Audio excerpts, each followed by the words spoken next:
Un subterfuge de plus pour renvoyer la présidentielle au calendrier grec. Voilà comment l'opposition ivoirienne qualifie la double dissolution de Laurent Gbagbo. Le chef de l'État a donc décidé de suspendre le processus électoral. Mariana Gouzewski.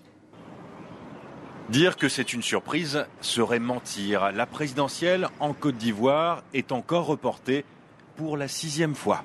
Laurent Gbagbo a trouvé un nouveau moyen de rester à la tête du pays. Le gouvernement est dissous. Je reconduis le Premier ministre Guillaume dans ses fonctions. Il est chargé de me proposer, dès le lundi 15 février 2010, un nouveau gouvernement. Gouvernement dissous, même chose pour la commission électorale indépendante chargée d'organiser et de superviser les élections. Et il y a une explication. Le président de la CEI, Robert Megré-Mambe, est un farouche opposant de Laurent Gbagbo. Et depuis plus d'un mois, le camp présidentiel l'accuse de fraude.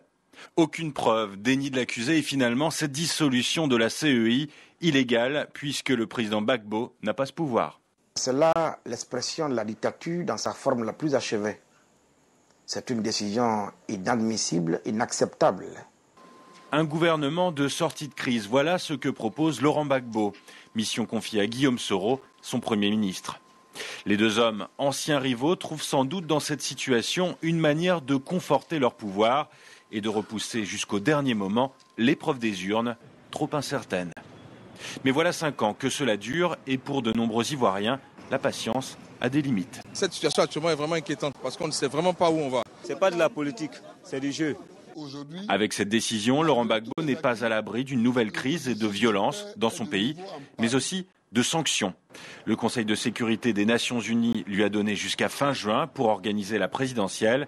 Difficile de croire qu'il s'y tiendra.